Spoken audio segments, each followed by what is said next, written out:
C'est la troisième fois que nos églises organisent un culte de confinement et j'aimerais apporter toutes mes salutations à tous les chrétiens qui nous suivent, que ce soit à Ath, à Colfontaine, à Uccle, à Anderlecht ou Manache. Nous voulons vous bénir et prier que Dieu puisse être avec vous dans ces temps spéciaux, dans ces temps uniques.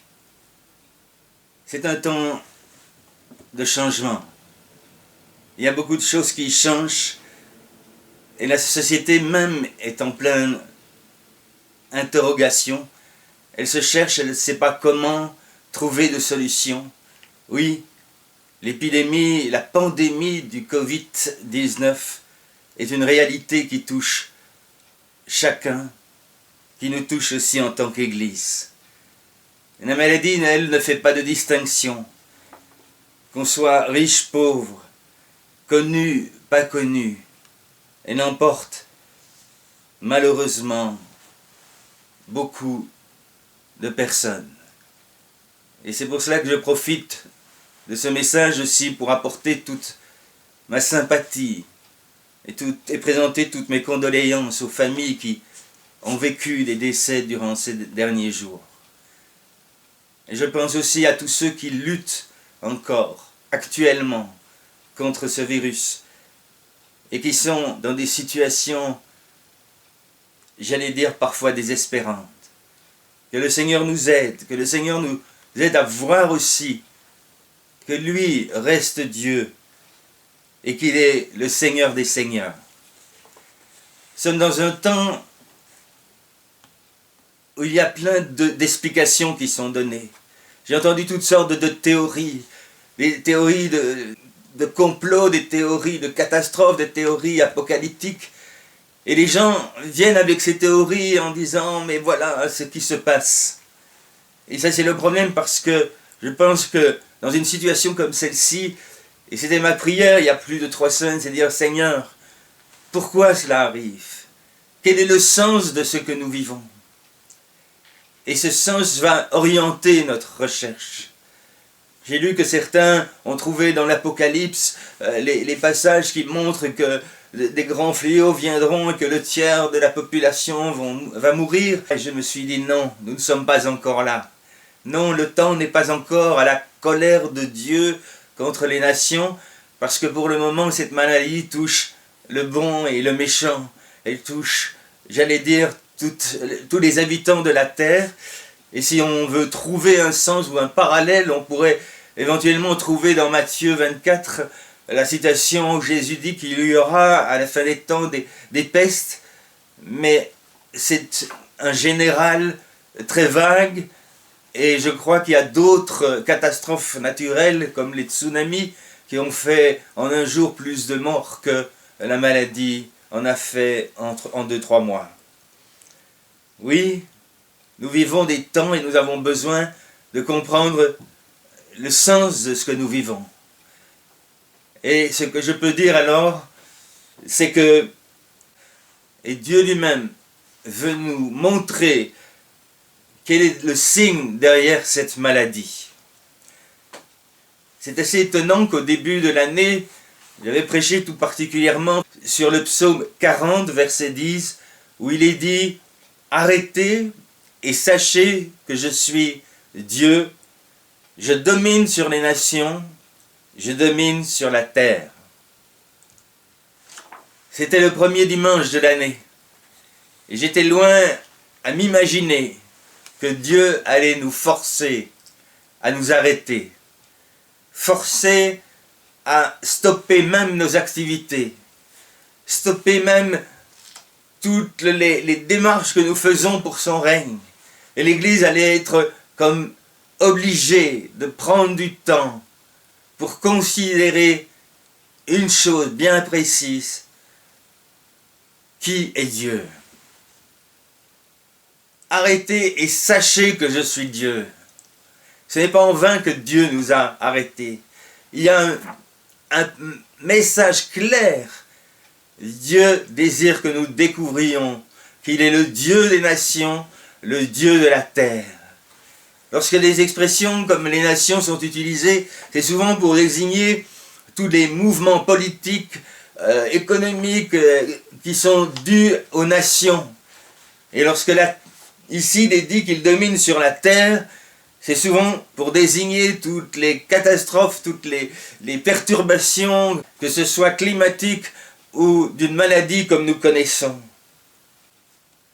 Dieu est le seul vrai Dieu. Cette maladie doit nous le rappeler d'une manière évidente. Cette maladie va nous rappeler que c'est lui qui domine sur les nations. C'est lui qui domine sur la terre. Et nous pouvons vraiment regarder à lui comme celui qui règne vraiment.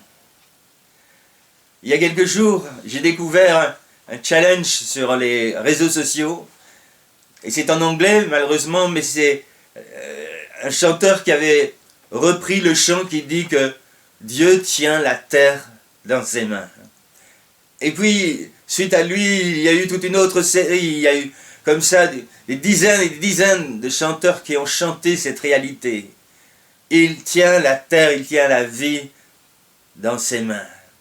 Oh, qu'il est bon de nous rappeler, en ces temps particuliers, que Dieu tient la terre entre ses mains. Cette maladie nous rappelle que Dieu reste Dieu, que Dieu n'est pas à notre service. Nous n'avons pas choisi la vie chrétienne pour être servis et débordés de bénédictions et d'être en dehors de tout ce que le monde vit. Dieu reste Dieu. Dieu n'est pas notre garantie vie heureuse. Et si nous mettons une pièce, nous allons avoir la bonne récompense. Dieu est Dieu. Et les épreuves font partie de tout ce qu'il a prévu pour nous façonner et pour nous rapprocher de lui. Alors après 3 semaines de confinement, d'épreuves, la question n'a fait que prendre plus d'ampleur. Nous avons prié avec foi. Nous avons vraiment donné nos vies au Seigneur pour qu'il puisse agir dans la vie de certains. Mais certains sont partis. Heureusement, pour la plupart dans nos églises, ils ont été rejoindre le Seigneur et cela est une consolation. Paul en parle d'ailleurs. Il dit dans ce passage que le Seigneur lui-même, un signal donné, à la voix d'un archange, au son d'une trompette, descendra du ciel. Les morts en Christ ressusciteront premièrement. Ensuite, nous les vivants qui serons restés, nous serons tous ensemble enlevés avec eux sur des nuées à la rencontre du Seigneur dans les airs. Et ainsi nous serons toujours avec le Seigneur. Consolez-vous les uns les autres par ces paroles. La deuxième parole que j'ai reçue, c'était bien celle-là. Dans Isaïe 40, il est dit « Consolez mon peuple, consolez mon peuple ». Au lieu de voir une période de colère de Dieu, j'ai été pris par cette parole où Dieu désire, dans ces temps particuliers, exprimer sa compassion et sa consolation envers ses enfants et envers ce monde.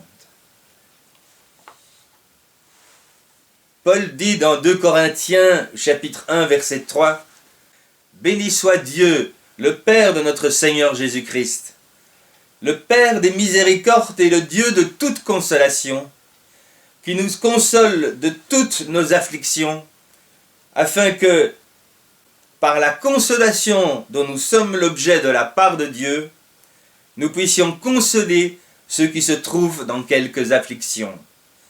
Car de même que les souffrances de Christ abondent en nous, de même notre consolation abonde par Christ. »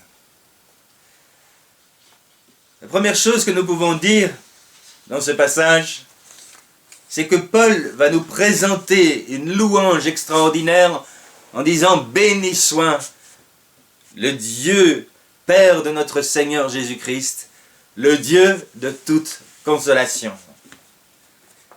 C'est extraordinaire de savoir que notre papa a tellement de tendresse, a tellement d'amour, a tellement de consolation en réserve, qu'il en a assez pour toutes les épreuves que nous pouvons passer et traverser. Il n'existe donc aucune souffrance qui soit trop aiguë, aucune peine qui soit trop prononcée, aucune tristesse trop profonde, pour que la consolation de Dieu ne puisse venir et nous toucher. J'aime beaucoup ce vieux chant qui parle du fleuve de Dieu. Il est un fleuve qui sort du cœur de Dieu et c'est le fleuve de l'amour de Dieu. Quelle que soit ta tristesse, quelle que soit ton affliction, quelle que soit la profondeur de ces choses, le courant qui sort du fleuve de Dieu peut venir et atteindre le plus bas des profondeurs pour venir te rafraîchir et te consoler. Le fleuve de Dieu est un fleuve d'amour qui nous inonde. Si Dieu est le Dieu de toute consolation, il est bon aussi de se rappeler que cette consolation ne peut vraiment être efficace et germer que sur un sol bien précis, qui sera le sol de l'épreuve, le sol de la souffrance, le sol de l'affliction. Et Dieu qui contrôle toutes choses, et qui fait que toute chose concourt au bien de ceux qu'il aime, a prévu que dans ces moments d'affliction, nous puissions recevoir une révélation particulière et nouvelle de l'amour et de la grâce de Dieu en Jésus-Christ. Si Paul proclame que notre Père céleste est le Dieu de toute consolation, c'est aussi pour nous rappeler qu'il n'y a pas de vraie consolation en dehors de notre Seigneur.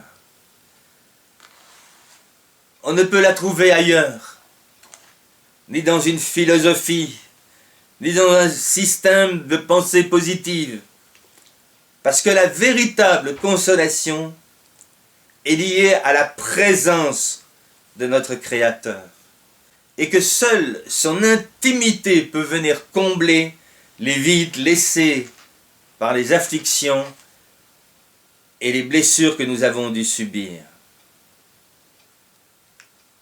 Comme lorsqu'un muscle est déchiré, tout l'organisme va réagir et venir mettre et coller des plaquettes pour empêcher la vie de partir.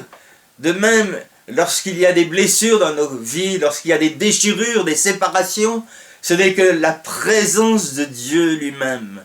C'est Jésus lui-même qui vient mettre à l'endroit où la blessure a été faite, afin d'éviter que notre joie et notre vie soient déversées inutilement. Il est intéressant de noter que le mot consolation vient d'un mot qu'on trouve à 28 occasions dans l'épître de Corinthiens. C'est le sujet maître. Paul voit une église qui a besoin de consolation. Voit une église qui a perdu le sens de la proximité, de l'intimité avec Dieu. Et l'église qui vit dans une tristesse au-delà de la normale. Et il vient. Le terme utilisé par consolation, c'est le terme paraklésis, qui vient bien sûr du terme paraclé, utilisé par Jésus pour désigner la personne même du Saint-Esprit. Et il vous enverra un autre consolateur. Jésus ne pouvait plus être ce consolateur qui allait être envoyé dans chaque cœur. Et c'est le Saint-Esprit qui reçoit maintenant cette fonction. Et lorsque on relit alors le verset que nous avons lu, et qui parle de ce Dieu, ce Père de toute miséricorde, et le Dieu de toute consolation, il est évident que dans ce passage, nous avons une démonstration de l'action de Dieu au travers de la Trinité. Il y a le Père créateur qui vient avec sa miséricorde. Il y a le Fils qui s'est donné pour que nous puissions recevoir la vie au travers de son sacrifice. Et il y a l'Esprit qui vient et qui rend pour nous cette consolation vivante, rend pour nous cette consolation efficace. Et il vient comme le consolateur, comme celui qui peut être là à côté de nous et faire son rôle afin de guérir nos cœurs, afin de toucher et de restaurer nos cœurs meurtris. Que le Seigneur nous bénisse dans cette démarche. Ensuite, s'il est dit qu'il est le Dieu de toute consolation, le verset continue en disant que Dieu est celui qui nous console de toutes nos afflictions. Il n'y a donc pas d'affliction et d'épreuve qui se situent en dehors du champ d'action de son amour pour nous. On ne peut pas trouver une épreuve qui soit trop dure pour que l'amour de Dieu ne puisse la toucher. Et c'est Paul déjà dans Romains 8 qui disait « Qui nous séparera de l'amour de Dieu ? Sera-ce la tribulation, ou l'angoisse, ou la persécution, ou la faim, ou la nudité, ou le péril, ou l'épée ? Car j'ai l'assurance que ni la mort, ni la vie, ni les anges, ni les dominations, ni les choses présentes, ni les choses à venir, ni les puissances, ni la hauteur, ni la profondeur, ni aucune autre créature ne pourra nous séparer de l'amour de Dieu manifesté en Jésus-Christ. Paul ici décrit toute une série d'épreuves, toute une série de situations. Et il dit, mais est-ce que ce serait la tribulation? Est-ce la faim, la persécution, la mort? Non, toutes ces choses, et c'est un absolu en quelque sorte, tout l'ensemble de ces afflictions ne pourront jamais déborder la source de l'amour que Dieu veut nous donner. Je pourrais dire en réponse, si Paul parle de toutes les afflictions, nous pouvons répondre que rien ne pourra échapper à l'amour de Dieu dans nos vies.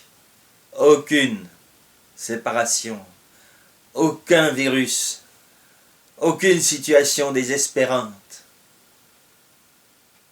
Et ce matin, Dieu veut toucher ton cœur d'une manière particulière. C'est ce qu'il dit dans la suite du verset que nous avons lu tout à l'heure.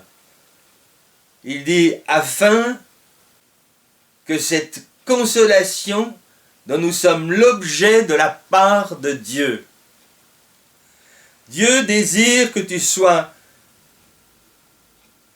partie prenante avec sa consolation.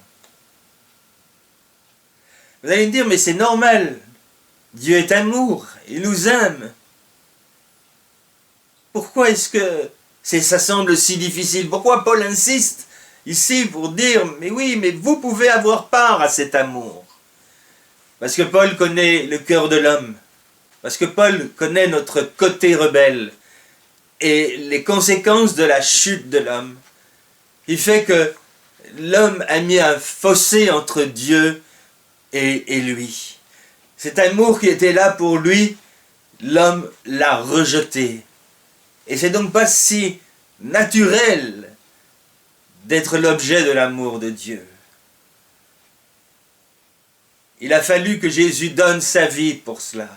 Il a fallu qu'il vienne vivre parmi nous, qu'il offre sa vie, qu'il meure sur la croix et qu'il triomphe sur la mort, sur toutes les oppositions et toutes les afflictions. C'est pour ça que il y a un miracle lorsque nous arrivons à recevoir cet amour de Dieu. Et le plus grand miracle, c'est que Dieu n'attend pas que nous soyons prêts ou soyons parfaits pour nous donner cet amour. Il l'offre même à des créatures aussi viles, aussi perdues, aussi égoïstes et égocentriques que nous. Oui, que le message de cette période que nous vivions nous enseigne vraiment à nous confier encore plus pleinement dans la grâce de Dieu. J'ai été beaucoup frappé cette semaine par le témoignage d'un médecin de la région de Lombardie en Italie. Ces médecins travaillent dans un hôpital et recevaient une quantité innombrable de patients. Il dit que par sa formation, il était athée et que pour lui, la science allait répondre à toutes ces questions. Mais avec la crise du Covid-19, les malades sont arrivés. Ils s'épuisaient jusqu'au jour où un pasteur de 75 ans a été hospitalisé pour des difficultés respiratoires et lui-même a commencé à les prier pour chacun des patients. Il a ouvert sa Bible, il a lu des versets et il a proclamé des passages d'espérance, des passages qui ramenaient la paix chez celui qui les entendait. Et au début, les médecins n'ont pas fait attention, mais lorsqu'ils avaient 5 minutes, ils ont commencé à pointer l'oreille, à écouter. Et petit à petit, cette paix que seul Dieu peut donner a commencé à descendre dans leur cœur. Et lorsque ce pasteur est décédé, quelques jours plus tard, ils ont senti un vide, mais ils ont aussi senti qu'il était venu là pour apporter cette paix extraordinaire, cette consolation, cet amour de Dieu. Oui, nous ne sommes pas dans une période de jugement. Dieu opère encore de grandes choses. Dieu vient et veut démontrer qu'il est ce Dieu d'amour, au-delà de tout ce que nous pouvons vivre. Il est le seul qui puisse apporter la joie et la paix dans la détresse. Dieu nous invite à voir en lui la source de toute consolation. La souffrance a toujours des effets sur nos vies. Elle peut nous éloigner de Dieu, mais elle peut aussi nous enseigner à revenir à lui, comme Job l'a vécu. Elle peut nous enseigner que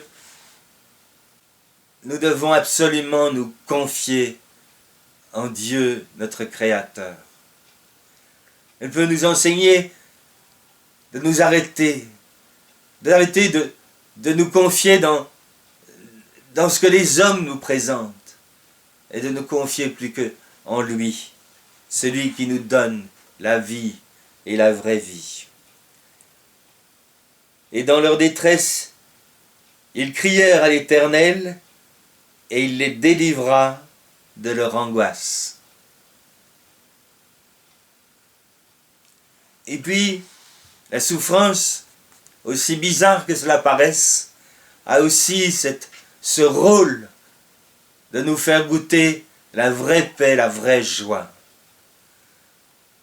Vous savez, on est souvent dans un schéma de comparaison, mais si vous ne connaissez jamais de contradiction, vous ne connaîtrez jamais la joie de trouver une solution. La souffrance est utile pour que nous puissions goûter à la vraie paix que Dieu nous offre. Et puis j'arrive au dernier point. Lorsque Paul parle dans Corinthiens, il dit ensuite, si nous avons été l'objet de la part de Dieu de la consolation, nous pourrons consoler ceux qui se trouvent dans quelque affliction. C'est le privilège de ceux qui ont connu cette consolation, ceux qui ont connu cette intimité avec leur Créateur, cette intimité envers leur Sauveur, cette intimité qui vient mettre un baume sur mon cœur, qui vient profondément me restaurer dans ma condition d'enfant de Dieu et simplement de dépendant à l'amour de Dieu. Et le plus grand avantage, c'est que lorsque nous vivons cela, alors nous pouvons le partager avec d'autres. Alors nous pouvons être source de consolation. Nous pouvons devenir ceux qui, comme Jésus et comme le Saint-Esprit, deviennent des consolateurs à leur tour. Nous avons cette capacité de comprendre, de saisir que le chemin d'accompagnement n'est pas fait, j'allais dire, de paroles qui s'adressent à la tête, mais des paroles qui s'adressent au cœur. Dans Ésaïe 40, il est dit « Je parlerai à leur cœur ». La véritable consolation vient du fait que nous apprenons à parler au cœur de ceux qui ont besoin. Parler sans reproche, sans écraser la personne, mais en voulant la relever, en voulant l'aider à traverser sa souffrance pour trouver la paix et la joie que Dieu nous offre. Celui qui n'a pas souffert n'a pas expérimenté cette puissance de la grâce. Il a fallu que Paul passe par des moments de grande faiblesse pour que Dieu lui dise « Ma grâce te suffit, car c'est dans ta faiblesse que ma force va s'accomplir. »